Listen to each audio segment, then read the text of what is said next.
and a victorious effort over Dick Beatty. Never know. It was his first game on television, would you? Nope. Mission accomplished in game number 1. Out of his hand a little quick there and runs high. He's been trying to get the ball well on the lane. He lost that one just a hair.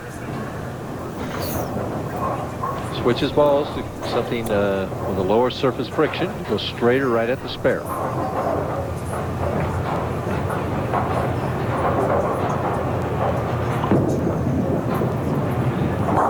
Worked perfectly. And now Gene Stus' first opportunity of the 5 participants in the championship round. He had the lowest average on this pair of lanes, just 190. Just 190. He'll do better than that. Better believe it. He was bowling well in practice. Tries to open up the lane a little bit. First shot, light hit, scatters them all over the deck, and it's a strike for Stus. Gene, who probably hooks it more than anybody else on the telecast, in around the 3rd arrow, maybe a little deeper.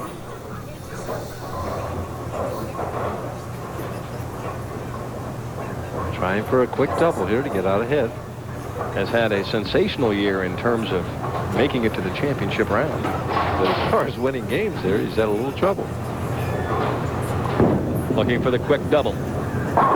And he gets it. Nice shot. He stayed down with that, went right through it. Heavy roll and heavy lift.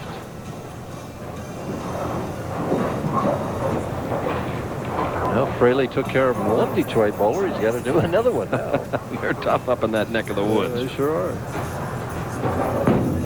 More loft, a little more roll. Really nice reaction there. Well executed shot. All right, let's move from the lanes to the ice. National Hockey League night. The Detroit Red Wings and Toronto Maple Leafs will square off live at 7:30 Eastern Time on Friday night. NHL is back. You know, that interview with him and how analytically he approached everything, and just he was approaching his bowling the same way. He's got a job to do, task to perform. That's how we do it, right there. Make the necessary adjustments, execute, go sit down, and get started again. Emotion, where is it? Is it there anywhere? Oh, like you were Mr. Animation throughout your entire career. Well, I'm different now. Don't start. It's different. Oh, now you're like, sure, you're a comedian now. No. The only time you smile is when you got the winner's check. Well, there was reason to smile then. Oh, Gene Stus, one more there. 5-step player. We see the ball held above the waist. Steps. Now he pushes right in time. Hits that pivot step. There he is. There's the backswing, a little above shoulder height. Goes right through with a nice long slide. Stays down with the shot. Comes up after it's gone. The result was another 10. Trying for 4 in a row. Ball came off nice and clean, Mike. Ringing 10. That might have been the best shot. I was going to say that the same thing. That was the best shot he threw of the 4. And left a hard 10. Watch this now. It hits dead flush, Deb. Watch that 6-pin. Oh, it never got close. It wasn't even close to the 10. About an inch away with the head of the cross lane. Spare of the 10. Gene Stus has to be a little disappointed in that result. In the result, but not in the execution. Oh, no. About 4 lanes down the way, John Handegard and Gary Dickinson warming up. Did you see that? Fraley just said something to Stus before he got on the approach. I wonder what he said. Amazing. I never did that in my life. Like I said, you were Mr. Personality when it came to executing in the championship round. Well, you were focused on what you were doing. Just like he is, but he's carrying on a conversation. Did you even speak to your wife at times? She used to sit through all those TV shows. You probably never even there was one knew time, she was there. There was one time during the Tournament of Champions that she was selling real estate at the time, and I was struggling in the morning, and she came down during the block as he converts to 10 and says, well, so-and-so over here is playing the 2nd arrow, and I was playing the gutter. And I said, you sell real estate and I'll bowl. Enough said. Of course, if the truth be known, Debbie probably would have helped you get lined up there if you had. Oh, she helped me many times. Really, she did. She gave me tips many times and went on to win tournaments. Ted Fraley, after a double, a spare in the 4th, trying to get back on track. And does very nicely. Boy, he's throwing the ball so well. You know, that John's Pass you were talking about here, last little thing on TV there. Right. Anyway, last year when we were here, we went down to John's Pass and my wife went parasailing there. No kidding. Yeah. And did you go? No, I didn't go. You've had enough excitement in your life bowling. You didn't have to go up, right? Another strike for Mr. Stus. You got up about 300 feet with that parasailing. That was a little too high for me. Watch him. In around the third arrow. Nice straight swing. Stays behind it. A little left of the third arrow. A live ball comes in light. Makes him dance. Well, that's an accurate assessment. Live ball right now. When that thing comes off his hand, it is humming, rotating, and looking for the pocket. So is that one. Boy, that was pretty. Great shot for Stus.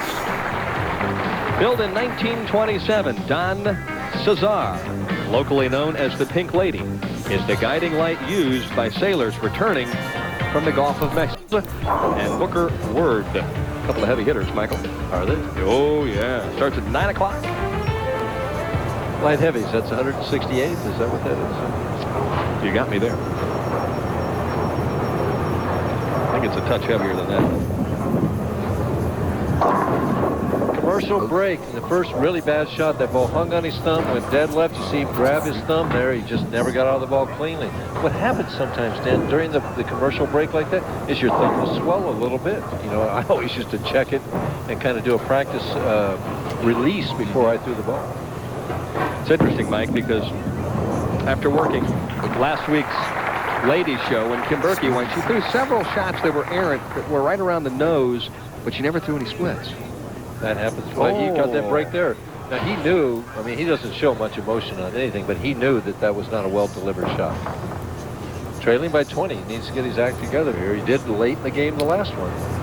Finished with 5 in a row against Dick Beatty. That one hooked early. Well, see, that was just the opposite. That came off the hand early. He's fighting his release right now. You get in that situation so many times where if you add a strip of tape or maybe blow in the thumb hole, you hang. And if you don't do that, it wants to come off quick. And you get caught in between. It happens all the time. And, of course, tonight's average builder kind of deals with that a little bit. Now watch him as he lets it go. The last one came off late. This one, as he's letting it go, is gone now. See, the thumb was out quick, not much lift. It was reasonably on target, but it just rolled high. Stus by 22, make it 32, and he's just trying to run away. Gene looks for some help upstairs, and he needs it. He's had a great year in terms of championship round appearances, but I asked him, hey, why haven't you been winning? Well, then I don't know. I just think maybe I'm trying a little too hard, or I'm just running through one of those streaks where some of the greater bowlers in the world have ran in streaks where I haven't won too many on TV. And I think that's what it is, just a streak. And I hope to change it tonight. And, of course, a man who was on an opposite side streak in the last couple of years was Walter Ray Williams Jr. until 1993. And, man, as he swung it around in the other direction. But you notice what he said there? You know, everything was almost not personal. He's not taking this thing personally. He's looking at it in a very detached method. I think a very healthy method. Well, I think Gene has a terrific attitude. That's one of the reasons why he has been successful out here on the senior tour. But it has to be eating at him a little bit, too. Well, it probably would. I mean, it would eat at any competitor. But if you don't take it personal, you know, it doesn't affect your performance. You keep bouncing back. And keep making championship round appearances. Right. High again, another trouble shot, and Ted Fraley right now is struggling on lanes 21 and 22. You know, the Bible says that love covers a multitude of sins, and a great hand release can cover a multitude of mistakes, and right now he's fighting that hand release. It just is not coming off his hand clean. Is that because he's a little apprehensive in the championship round? The adrenaline has come back down from the big opening win? It's ever since that commercial break when he came back out and hung in it. You know, he may have backed the thumb out just a hair. It may relax the grip just a hair. Something, but he's not confident with the grip right now. And when you're not confident that you're going to get out of it clean, you sometimes don't. I know the feeling well. That when he hung a little bit in. Better that way. Gets down the lane a little bit. And gets a little lift. So Fraley with a strike in the ninth. He has a possible 225. Meanwhile, Stus has an opportunity to shut him out. 2 marks and he shuts him out. Got to stay clean.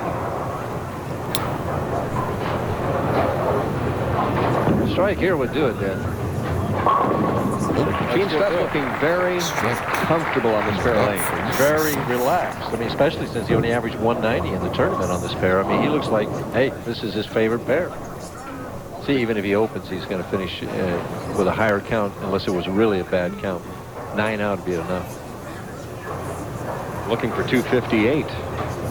That makes a statement to John Handegaard, who is next in line. Well, we get the big 3. Well, he needs one of these. It's not over yet.